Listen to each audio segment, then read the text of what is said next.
Hi guys, welcome. स्वागत है सभी का, हार्दिक अभिनंदन है आज के शानदार लेसन में। तो साथियों, जैसा कि अपनी श्रृंखला चल रही है भाषा शिक्षण अर्थात शिक्षण विधियों की, जी हाँ, इसी श्रृंखला को आगे बढ़ाते हुए आज हम चर्चा करने वाले हैं भाषा बिंब। जी हाँ, भाषा बिंब क्या होते हैं, किस प्रकार के प्रश्न पूछे जाते हैं और विगत परीक्षाओं में किस प्रकार के प्रश्न पूछे गए हैं, इन सभी चीजों को ध्यान में रखते हुए आज मैं इस लेसन में आपको बहुत ही सरल भाषा में भाषा बिंब समझाने वाला हूं। इसके बाद आपका कोई प्रश्न है जो गलत नहीं होगा, इसलिए इस लेसन को अंत तक अवश्य देखिए। वीडियो निस्संदेह आपको बहुत पसंद आएगा, बहुत अच्छी अच्छी जानकारी आपको इसमें मिलने वाली है। तो वीडियो अच्छा लगे तो वीडियो को लाइक करना बिल्कुल मत भूलना, ये कंजूसी कतई नहीं होनी चाहिए। और चैनल पे नए हो तो चैनल को सब्सक्राइब करना बिल्कुल मत भूलना, ओके। और साथियों, जैसा कि आपको पता है कि आज महाशिवरात्रि का पावन पर्व है। सभी को सबसे पहले महाशिवरात्रि के पावन पर्व की हार्दिक शुभकामनाएं, और भगवान शिव से यही कामना करते हैं कि वे आपको अपने लक्ष्य तक अवश्य पहुंचाएं, ओके। तो साथियों, इसके साथ में ही जैसा कि आपको पता है कि वरदान डिजिटल क्लासेज का अपना जो मोबाइल ऐप है उस पे हिंदी से संबंधित सभी कोर्सेज अवेलेबल हैं, जिसमें आपको कंप्लीट वीडियोस मिलते हैं, टेस्ट पेपर मिलते हैं, नोट्स हैं, वो सुविधा उपलब्ध है, और चैट सपोर्ट है, ये सुविधा भी उपलब्ध है। तो ये सारी चीज़ें हैं जो ऐप पर उपलब्ध हैं। यदि आप चाहें तो आज सभी कोर्सों पे 50% पूरा डिस्काउंट, मतलब कि जो रेगुलर प्राइस है उससे आधी रेट में ही सारे कोर्स मिलेंगे। ये ऊपर 3 दिन रहेगा, यदि आप चाहें तो उसे भी ज्वाइन कर सकते हैं। ऐप का जो लिंक है वो डिस्क्रिप्शन में दिया गया है।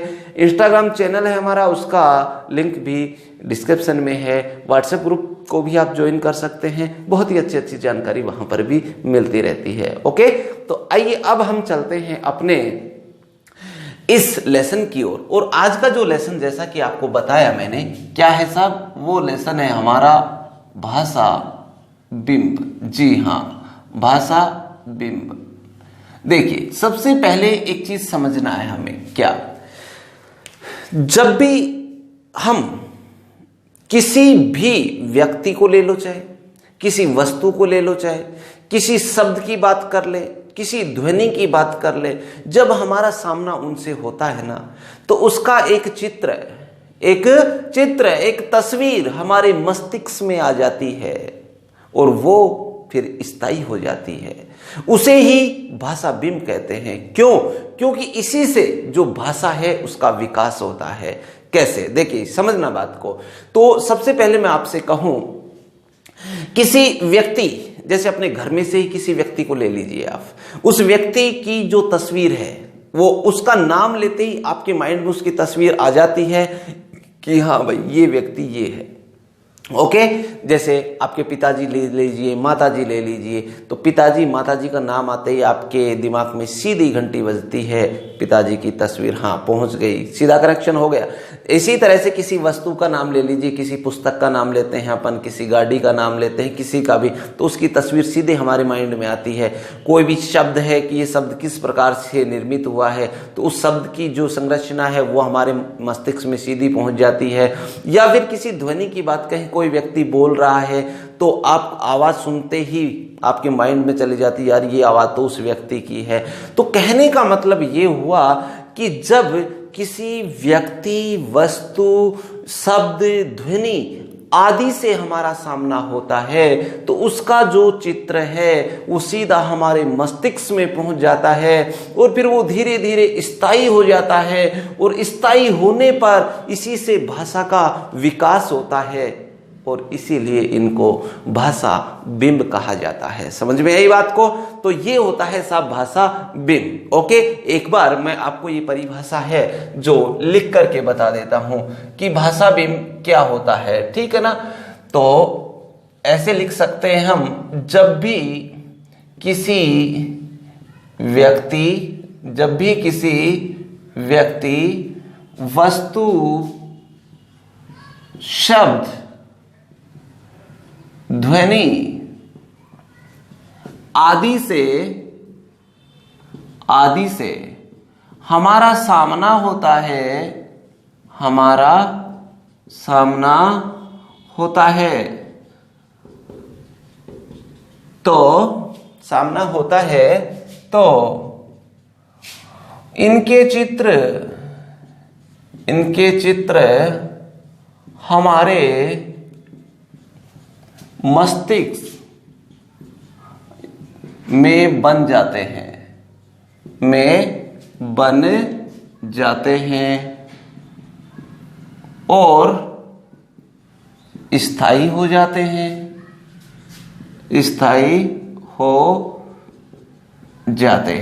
ठीक है, स्थायी हो जाते हैं। तो इस तरह से हमने देखा कि जब भी किसी व्यक्ति, वस्तु, शब्द, ध्वनि आदि से हमारा सामना होता है तो इनके चित्र हैं जो हमारे मस्तिष्क में बन जाते हैं और फिर वो क्या, स्थायी हो जाते हैं। इसी से पता है आपको, स्थायी हो जाते हैं, इसी से भाषा का विकास होता है, इसी से भाषा का विकास होता है। इसलिए इनको भाषा बिंब कहा जाता है, इसलिए इनको भाषा बिंब कहा जाता है। ओके, अब ये तो परिभाषा हो गई कि भाषा बिंब क्या होता है, आपको समझ में आ गया। कहने का मतलब एक शब्द पकड़िए यहाँ पे, कौन सा, चित्र। क्या होता है, बिंब का मतलब क्या है, चित्र है। तो इनका जो चित्र हमारे मस्तिष्क में सीधा अटैक करता है, वो चित्र है, वो ही बिंब होता है, ये ध्यान रखेंगे। देखो आगे देखो, भाषा व्यवहार को निरंतर बनाए रखने के लिए, भाषा बिंब का बनना बहुत जरूरी होता है। ये प्रश्न पहले पूछा जा चुका है, तो इसलिए देखो मैं यहां क्या लिख रहा हूं, पहले उस चीज पर ध्यान देंगे आप। भाषा व्यवहार को निरंतर बनाए रखने के लिए भाषा बिंब का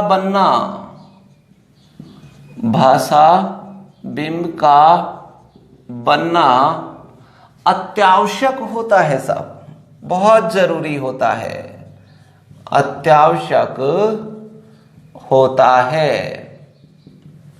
यस, देखो कहने का मतलब, ये प्रश्न की रूपरेखा क्या थी, देखो ध्यान देना। भाषा व्यवहार, मैं क्या बोल रहा हूं ध्यान समझना, ये कीवर्ड भाषा व्यवहार को अगर अपने को निरंतर बनाए रखना है तो भाषा व्यवहार तभी बना रह सकता है जब क्या, भाषा बिंब बनेगा। अगर भाषा बिंब नहीं बनेगा तो भाषा व्यवहार को निरंतर नहीं बनाए रखा जा सकता है।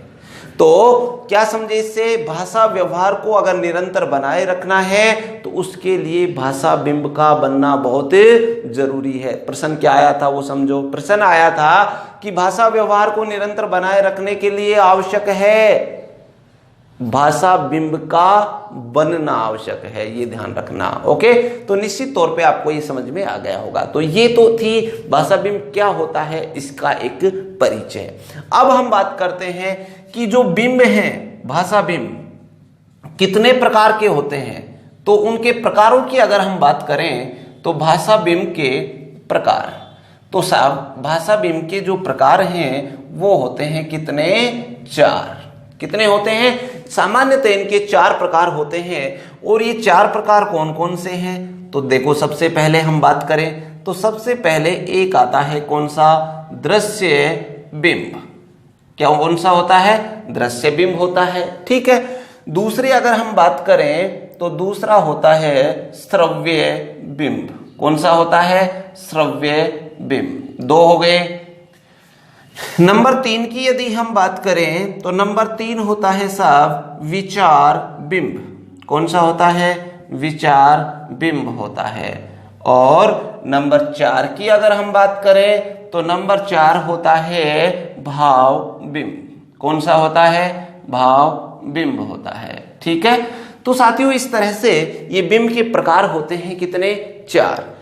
दृश्य बिंब, श्रव्य बिंब, विचार बिंब और भाव बिंब। ठीक है ना। तो ये चार प्रकार इस तरह से। अब क्या होते हैं ये चारों, उदाहरण किस तरह से आते हैं, क्या प्रश्न रहेंगे, तो अब मैं आपको एक एक करके समझाता हूं कि दृश्य बिंब क्या होता है, श्रव्य बिंब क्या होता है, विचार बिंब क्या होता है और भाव बिंब क्या होता है। ठीक है ना।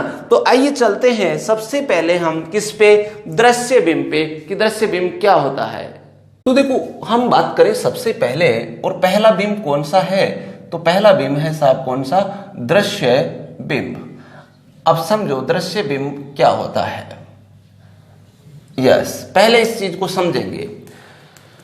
जब भी कोई व्यक्ति या कोई भी वस्तु हो सकती है हमारी आंखों के सामने आती है, जब भी कोई व्यक्ति या वस्तु हमारी आंखों के सामने आती है तो उसी वक्त उनके जो चित्र हैं वो हमारे मस्तिष्क में बन जाते हैं कि हाँ ये चीज ये है। किसी भी गाड़ी को देखते हैं तो गाड़ी का चित्र हमारी आंखों के सामने आते ही आंखों ने देखा और वो चित्र पहुंचा कहाँ, मस्तिष्क में पहुंच गया। मतलब यहाँ बात हो रही है दृश्य, दृश्य का मतलब देखने। जिस चीज को हम देखते हैं अपनी आंखों से और देख करके उसका चित्र मस्तिष्क में बनता है तो वो कहलाता है क्या, दृश्य बिंब। नाम से समझ पा रहे हैं, दृश्य मतलब देख करके, है ना। तो जब किसी व्यक्ति को या किसी वस्तु को हम अपनी आंखों के सामने देखते हैं तो उसकी सीधी तस्वीर हमारे मस्तिष्क में चली जाती है और वही कहलाता है क्या, दृश्य बिंब। ओके, तो एक बार हम इसकी परिभाषा के तौर पे हम क्या कह सकते हैं, दृश्य बिंब किसे कहते हैं। तो देखो जब हम किसी व्यक्ति की बात हो सकती है, किसी वस्तु की बात हो सकती है, जब हम किसी व्यक्ति या वस्तु को अपनी आंखों के सामने, अपनी आंखों के सामने देखते हैं, आंखों के सामने देखते हैं तो उसी समय उनके चित्र या उनकी तस्वीर कह सकते हैं, उनके चित्र हमारे कहां पर, मस्तिष्क में बनते हैं साहब, में बन जाते हैं। उसे ही दृश्य बिंब कहा जाता है, उसे ही दृश्य बिंब कहा जाता है। ओके, मतलब देख करके, ऐसे ध्यान रखना, देख करके। जब देखो जैसे उदाहरण आएगा आपके सामने, जैसे एक चीज आपको थोड़ा सा कॉमन सेंस के तौर पे अंदाजा लगाना है। ठीक है, जैसे मैं कहूं आपको कि मेरे सामने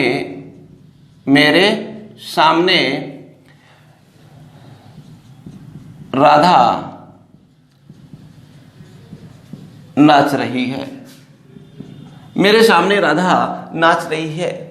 अगर ये उदाहरण है तो इसमें पूछा जाएगा उदाहरण देकर के, मेरे सामने राधा नाच रही है, कौन से बिंब का उदाहरण है, कौन सा बिंब बन रहा है इसमें।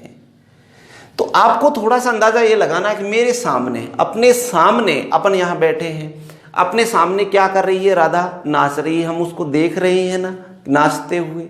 ठीक है ना। तो नाचते हुए को देखा जा सकता है, तो इसलिए क्या हुआ, समझो बात को, हम उसको देख पा रहे हैं, देख करके नाचते हुए का जो उसकी तस्वीर है हमारे मस्तिष्क तक पहुंच रही है। तो कहने का मतलब ये बिंब जो बना वो किससे बना, देख करके बना। इसी वजह से इसमें कौन सा, दृश्य बिंब आपका आंसर रहेगा। मेरे सामने राधा नाच रही, क्योंकि हम बैठे हैं हमारे सामने, हम देख पा रहे हैं उस चीज को। ओके, चलिए दूसरा उदाहरण देखते हैं।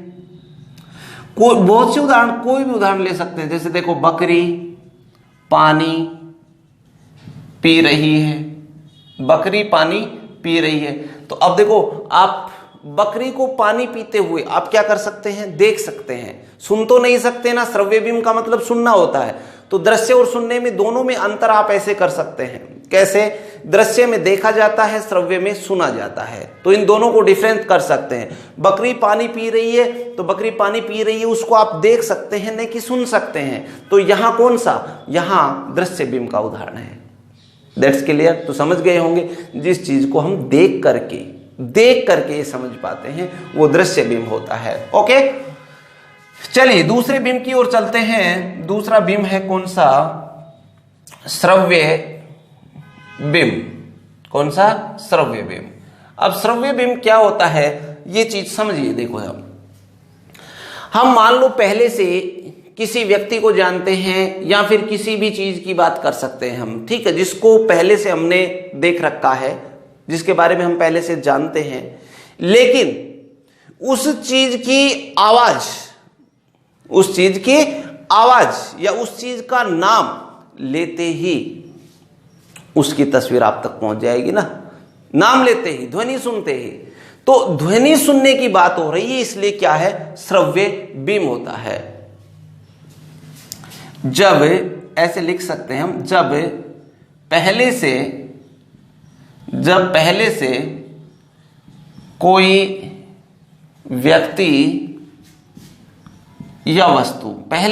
व्यक्ति या वस्तु हमारे द्वारा देखे जा चुके होते हैं, पहले से हमारे द्वारा देखे जा चुके होते हैं, तो उनका नाम या आवाज सुनते ही उनका चित्र हमारे मस्तिष्क तक पहुंच जाता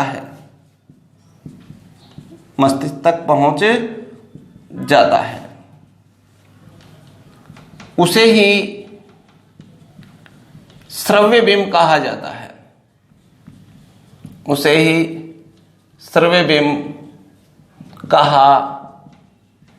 है। ओके, तो ये होता है श्रव्य बिंब, मतलब आवाज। जैसे आप सुनो, ध्यान दो, जैसे उदाहरण के तौर पे मैं आपको बताऊं, जैसे पहला उदाहरण देखो, कुत्ता भौंकता है।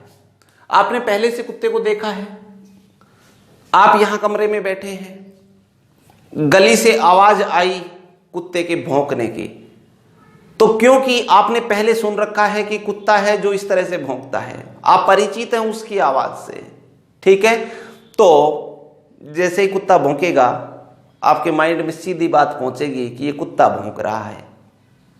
समझ रहे हो बात को? तो इस तरह से हम, बिल्ली बोल रही है तो बिल्ली की आवाज हम पहचान पाएंगे। तो हमने कैसे भौंकना, आवाज निकल रही है तो आवाज को सुना जाता है, सॉरी, है ना। तो इससे हम पहचान गए कि इसमें श्रव्य बिंब। देखो कुत्ता भौंकता है, कुत्ता भौंक रहा है, तो इसमें भौंकना आवाज की बात, जहां आवाज की प्रायोरिटी हो ना वहां श्रव्य बिंब, और जहां दृश्य की हो वहां दृश्य बिंब। ओके, जैसे एक उदाहरण और लेते हैं, नंबर 2। जैसे आपसे कहा जाए गोपाल चिल्ला रहा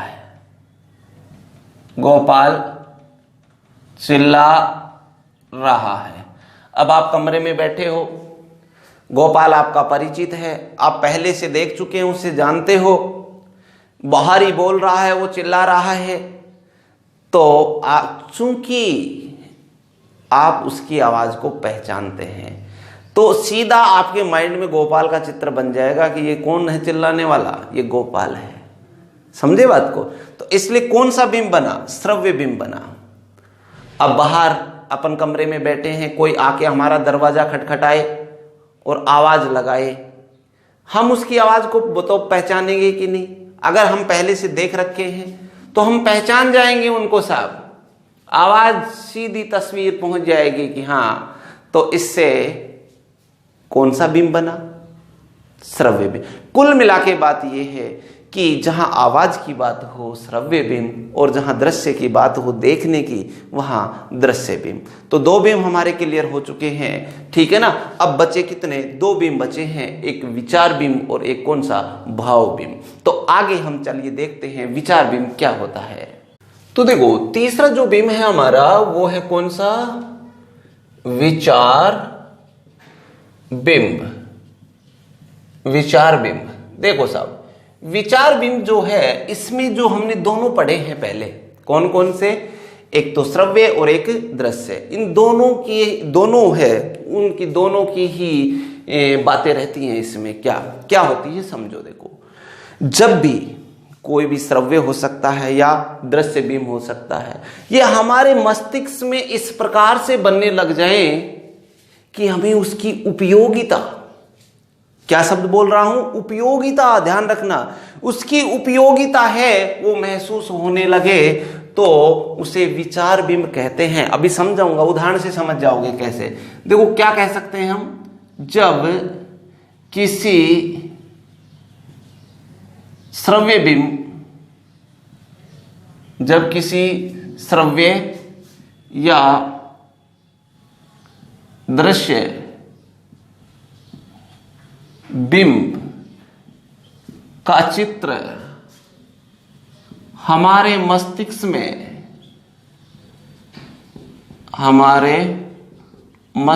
में इस प्रकार से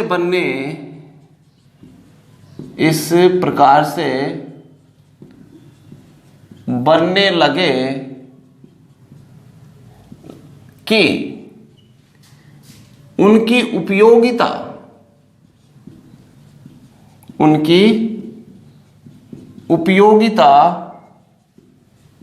महसूस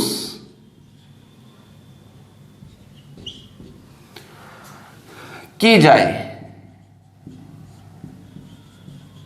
उसे ही विचार बिंब कहते हैं। उसे ही विचार बिंब कहते हैं। क्या है मतलब समझो इसका। कोई भी श्रव्य या दृश्य बिंब हो सकता है, वो हमारे मस्तिष्क में इस प्रकार से बनने लग जाए कि यहां एक पॉइंट दिया है मैंने, कौन सा? उपयोगिता। यानी कि कौन सी जो चीज है जो उपयोगी है, यानी किसका उपयोग किसके लिए किया जाता है, कौन सी चीज क्या काम आती है, समझ रहे हो बात को। तो ये होती है उसकी उपयोगिता। तो इस उपयोगिता शब्द को पकड़ना है, क्योंकि ये एक विचारधारा बन जाती है, विचार बन जाता है, ठीक है ना। तो ये होता है। तो इसको समझो, जैसे उदाहरण के तौर पे मैं आपको बताऊं, जैसे उदाहरण देखना नंबर 1, जैसे आपसे कहा जाए गाय दूध देती है। गाय का चित्र आपके मस्तिष्क में बना, लेकिन गाय की उपयोगिता क्या है?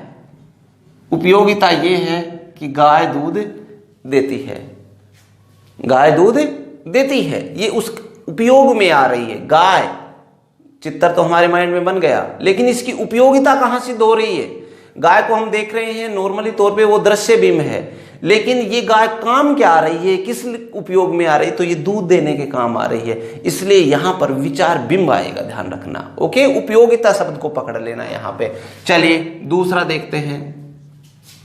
एक उदाहरण ऐसे लिख दिया जाए, घोड़ा सवारी के काम आता है, सवारी के काम आता है। अब एक बात बताइए आप खुद, घोड़ा अगर हम देख रहे हैं नॉर्मली तो दृश्य बिंब है, लेकिन यहां उपयोगिता बताई जा रही है घोड़े की। घोड़ा किस काम आता है? सवारी के काम आता है। तो इसका मतलब साफ साफ है, यहां क्या है? विचार बिंब है। तो विचार बिंब समझ में आ गया होगा आराम से, कोई दिक्कत नहीं है, ठीक है। किस उपयोग में कौन सी चीज आ रही है, तो ये उपयोगिता दिखाने लग जाए ना, तो वहां पर विचार बिंब हो जाता है। और साहब लास्ट है कौन सा? भाव बिंब। भाव बिंब। अब आपको यह समझना है कि ये भाव बिंब क्या होता है। नाम से पता चल रहा है क्या? भाव। तो अब देखो क्या होता है, जब हम किसी विचार बिंब को, ये विचार हमारे सामने आ चुके हैं, तो विचार बिंब का संबंध किससे? आत्मा से। ध्यान रखना, किससे? आत्मा से। तो हम कह सकते हैं जब हम किसी विचार बिंब को आत्मा के संपर्क से बनते हुए पाते हैं तो उनके साथ हमारी भावनाएं जुड़ जाती हैं। क्या जुड़ जाती हैं? भावनाएं। और जो भावनाएं जुड़ती हैं तो वो हो जाता है क्या? भावबिंब। क्या हो जाता है? भावबिंब हो जाता है।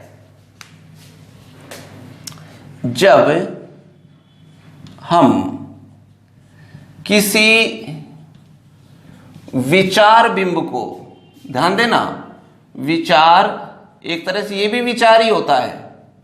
जब हम किसी विचार बिंब को आत्मा के संपर्क से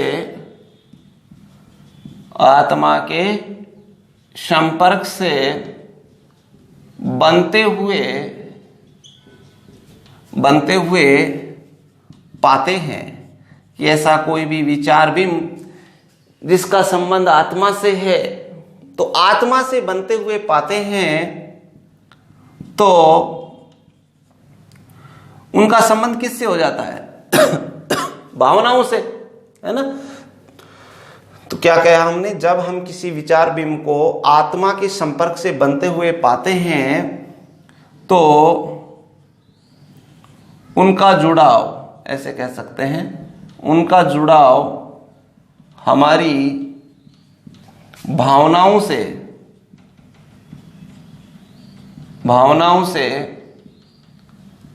हो जाता है। इसलिए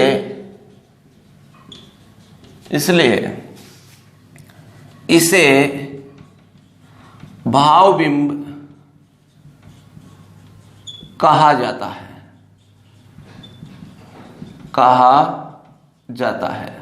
यस, ओके। तो इस तरह से ये हुआ। कहने का मतलब, जैसे उदाहरण समझो,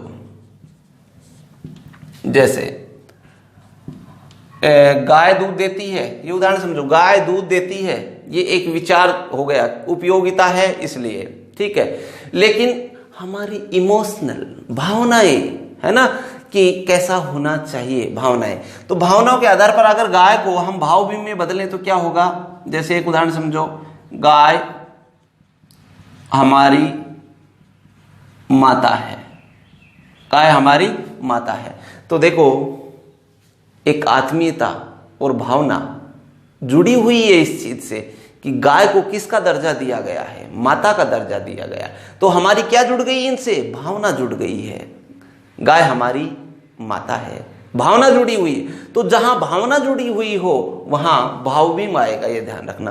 तो क्या है ये? जब हम किसी विचार बिंब को आत्मा के संपर्क से बनते हुए पाते हैं तो उनका जुड़ाव हमारी भावनाओं से हो जाता है, और इसलिए इनको क्या? भावबिंब। तो भावना शब्द को ध्यान रखना। तो हमारी भावना जुड़ी हुई है कि गाय हमारी माता है, ठीक है। दूसरा देखते हैं एक उदाहरण और। हमें गरीबों की सहायता करनी चाहिए। अब बताओ, इसमें क्या है? एक दयालुता का भाव, भावना जुड़ी हुई है हमारी कि हमें गरीबों की सहायता करनी चाहिए। समझ पा रहे हैं? तो जहां भावनाएं हो जाती हैं तो वो क्या होती हैं? भावबिंब होता है। तो इस तरह से देखो, हमने चारों बिंब समझे हैं। दृश्य बिंब, बिंब क्या होते हैं? दृश्य बिंब, श्रव्य बिंब, विचार बिंब और भाव बिंब, चारों को हमने समझने का प्रयास किया है पूरी तरह से। बहुत अच्छे तरीके से आप समझ गए होंगे। उदाहरण आएंगे तो उसमें कौन सा बिंब बन रहा है ये आप बता सकते हैं अब आराम से, कोई दिक्कत ही नहीं आएगी आपको। ओके, तो निसंदेह वीडियो आपको बहुत ही पसंद आया होगा। तो लाइक करने में कंजूसी बिल्कुल मत करना। चैनल पे नए हो तो सब्सक्राइब अवश्य कर लेना। ओके, और बाकी सभी चीज़ों का जो लिंक है वो डिस्क्रिप्शन में है। Thank you very much. मिलते हैं नेक्स्ट।